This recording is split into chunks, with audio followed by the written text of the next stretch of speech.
I thought that this was cool, except for the fact that I didn't like anybody and it was boring.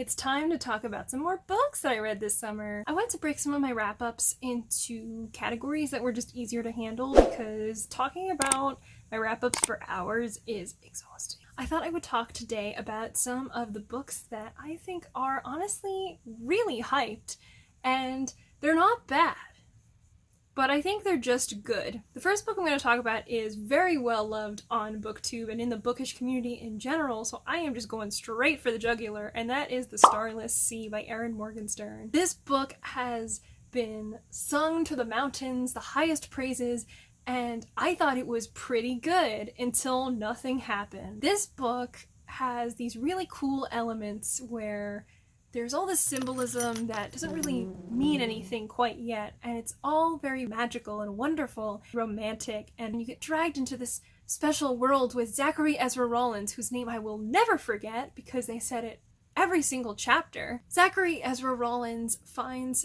a book in a library in his college which begins to detail something that seems eerily familiar to his own life, and then he flips the next page and it's blank.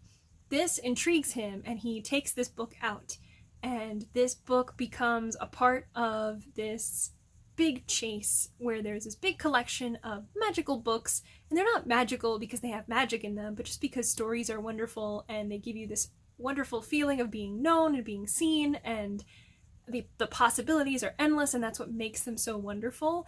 And he ends up in this strange sort of fantastical journey. The writing is beautiful, and he meets this wonderful boy who is awesome, except is very insta-lovey. There were these really cool elements that I loved a lot. I find that I really enjoy when there are these little bits of folklore that are interspersed in a story that help to build the plot a little further by giving some more context. This is similar to what happened in Wicked Fox by Kat Cho, where you'll see that some chapters have a little break where you'll insert a little bit of folklore, and that gives context about what's happening here. So in The Starless Sea, there are these two lovers who always meet at some point, fall in love, and then are separated tragically, and then in the next life they meet again. That feels wonderful, and it feels exciting, and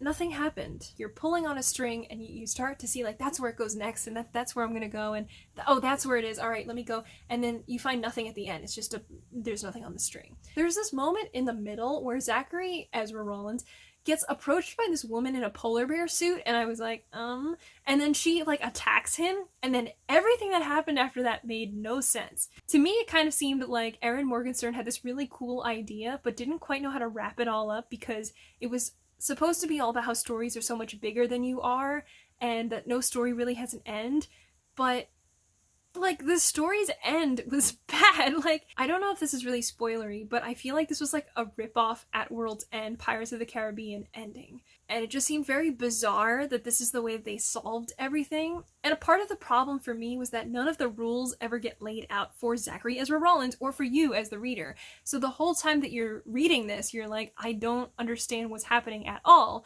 which is sort of the point in some of these fantasies where someone gets thrown into this world and they don't understand what's happening or why it's happening, but eventually you're supposed to explain it. But this is a standalone and it never gets explained. So it's really frustrating that you try to make things be symbolic and mean something, and that this is all connected in some way, but it's not even something that you could really puzzle out and sit there and draw it out and make it make sense. That was painful for me. I liked The Night Circus, and I thought that it's more of a love letter to readers, but the thing is, if you're gonna write a love letter to people who like to read books, your book needs to have a good ending and a good plot and good characters, and I feel like it only had like half of each of those things. So I had to give The Starless Sea 3 stars, and it was like a barely 3 stars kind of read for me because it just was not good. The next book that I'm going to talk about is Ninth House. I know that a lot of people really love this book, and I think it's cool,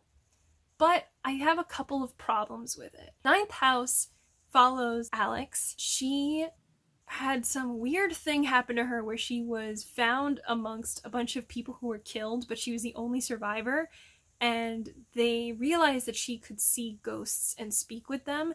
So she gets hired to work kind of like as a paranormal investigator at Yale, and she's working alongside this guy named Darlington. Everybody loves Darlington, but honestly I think they just like his name because it sounds like darling, and it's just subliminal messaging, like wake up sheeple. He's not really that great. Darlington is some random other student, I think, even though his name makes him sound like he's a million years old. This girl dies, and Alix is like, we gotta find out what happened, and everyone else is like, well, case closed, we know it was probably like an accident or something like that, like we don't really care. And she's like, no, I gotta find out what happened. And then it's like between that timeline, of course, and another timeline where Darlington has disappeared. So Darlington's not even in more than half of the book. It's just Alix being like, I wish I knew where Darlington was, even though his own family doesn't even care where he is, and I've known him for 1 month, but I care more about finding him than anybody else does about finding him. I didn't really understand Alix's motivations until it gets explained to you around 70% of the way through the book. Very valid explanations, and it made me care more for her as a character, but I think it was withheld a bit too long for my liking because I couldn't always understand why Alix did certain things that she did. Sometimes this kind of felt like it was written for a YA audience that has just started reading adult fiction, throwing in a curse word or adding in like a dirty joke, because that's the kind of things that some people think is like adult talk. I thought that was a little bit strange and not really the way that people in college speak. I also had some problems with some of the things that happened. So something happens in the present timeline that is very upsetting for a character, and a different character goes and basically gets revenge on that person's behalf, even though that person, it like just happened to them. So rather than be there for them, that other character goes and has a whole big hero moment. It was just like to prove that that character was so cool and that they're not fazed by these things. But it just didn't seem appropriate that if somebody got sexually assaulted, you wouldn't like check and see if they're okay, and if they want to go to the police or they want to press charges, or just generally are they feeling okay. And instead that character just found out it happened and walked straight out the door to go get revenge. So weird reaction, not a great response. This is supposed to have like a bunch of different houses and secret societies that exist at Yale, which I think actually do exist, which is pretty cool, but each of them has their own kind of form of magic specialization in this book, and all of the houses sounded like exactly the same, so I couldn't tell the difference between, was it even a house, was it just a young adult book, the House of Siege and Sorrow, the House of Shadow and Bone, the House of Earth and Blood. All of the houses kind of sounded the same, and I wasn't really able to keep any of them straight in my head and tell them apart. So it was just kind of a confusing extra factor to have to keep track of in there, and I felt like that whole dynamic could have been explored better, but it was just sort of a background for Yale.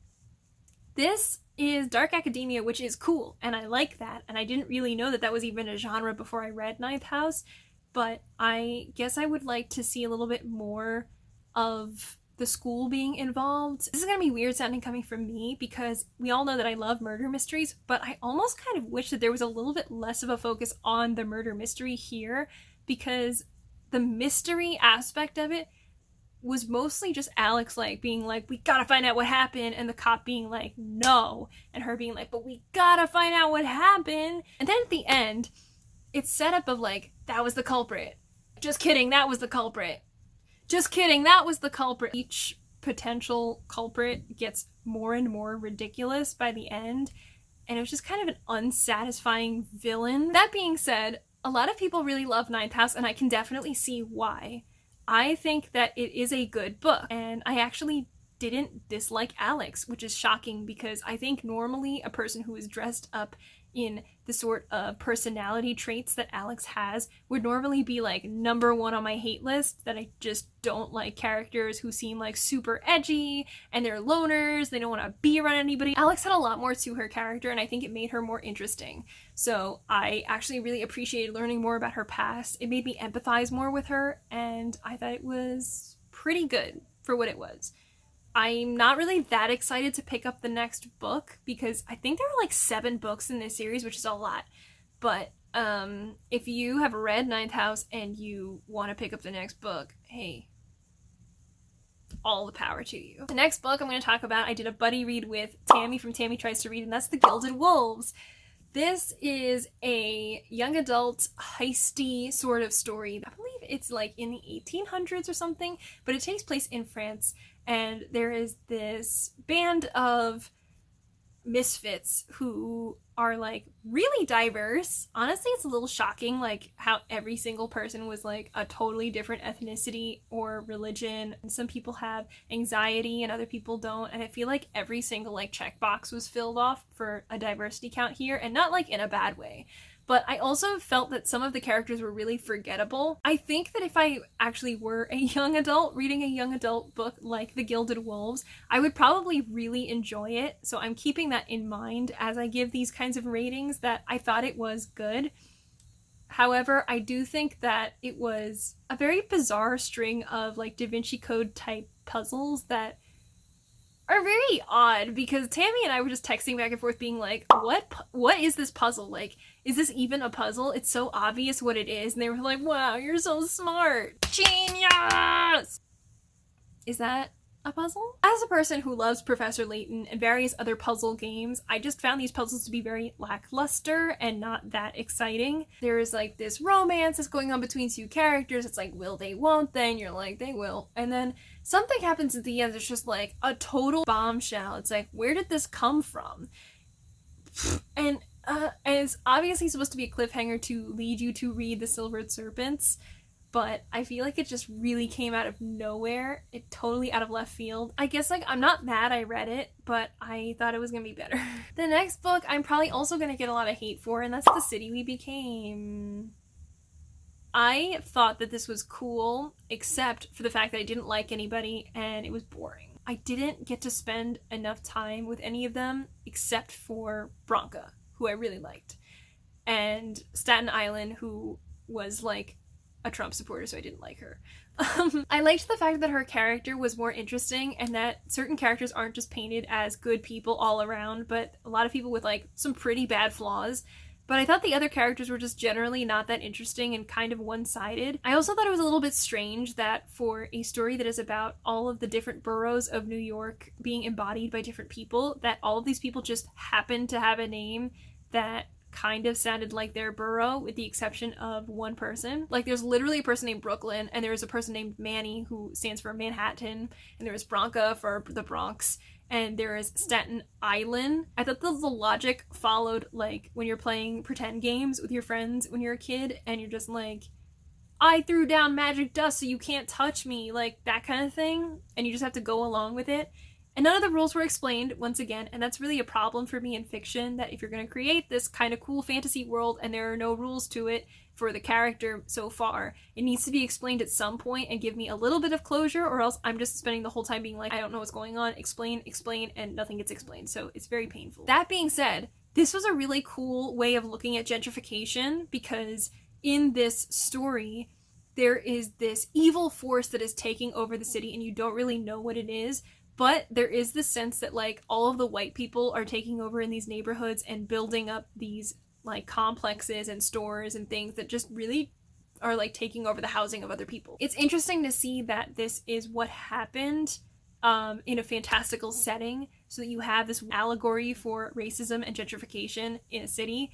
And I thought that was really cool. I really appreciate when things are very reflective and give you those sort of metaphors, and they're not too heavy-handed, but they're not like I have to work my brain that hard. And I think that's what sold it more for me, but admittedly, I don't see this as the kind of masterpiece that other people do. This was my first NK Jemisin book, and I'm a little disappointed. I'm really hoping that The Broken Earth is way better, and it could just be that sci-fi appeals way more to me because there are rules in place, and I think that's what this whole experience of reading in the summertime has kind of taught me, that a lot of the times these books that I'm giving lower ratings are because I don't understand, and for me, science and logic make sense. So I need more of that in my story. That being said, a lot of times when I read sci-fi, I get mad because people do stupid things like they break their own rules or misogyny. So I don't know. The last book I want to talk about very briefly is The 10,000 Doors of January. The 10,000 Doors of January follows this young girl named January, and she's living with this dude, and he employs her dad to go around the world and collect certain items, and the dude will sell them. So you kind of already know this could be shady. The dad suddenly goes missing one day, and the dude is like, honestly, your dad's probably dead, so sorry. And she's like, I can't accept this. And she ends up finding this book that is called The 10,000 Doors of January. And as she's reading it, she's reading about these two different people and how they fall in love. And she eventually discovers that this has some kind of connection to her own life, and that she has this kind of strange ability to see things. At one point, she saw a door that opened up, and she wanted to go through it, but she didn't. Which is very similar to what happened in the Starless Sea, where Zachary Ezra Rollin saw a door and he almost went through it, but then he didn't, and then later on he went back and the door was gone. And that's exactly what happened in 10,000 Doors of January. And she's like, man, I've been thinking about that door for years. She finally learns more about these doors through the book that she's reading. Oh my god, literally Starless Sea, 10,000 Doors of January. Video essay, what? She is sort of discovering that she may have this kind of ability, and she sort of ends up going on this adventure that employs these doors and realizes that her father may have been not dead, but really he disappeared somewhere, and she wants to go find him. This book has been criticized for using really foul language towards Black people, but being written by a white author. Even setting that aside, there were some things in this book that just sort of were like very strange to me, especially being that a character has a certain goal that they're trying to reach at the end, and they achieve it, and then very soon after they just totally switch directions and do something else. And it seems kind of strange if that's your goal, to go through all this effort, do that, and then go the other way. Something strange also happens with another character where they suddenly... this is so hard to do without spoilers. Something happens with them kind of out of the blue, and it's like a talking point for like 5 minutes, and then it gets resolved magically in the epilogue, which again is like very strange. I didn't really think that this book was like really compelling. I thought it was interesting, and that's worthy of some hype, but I didn't think it was like awesome. Like, it didn't totally pull me in and make me so excited to read and find out what happened next. No book hangovers over here. These books were very hyped by others, and they were good, but not amazing for me. If you've read any books that were like super hyped but didn't live up to it, I'd love to hear about it in the comments below.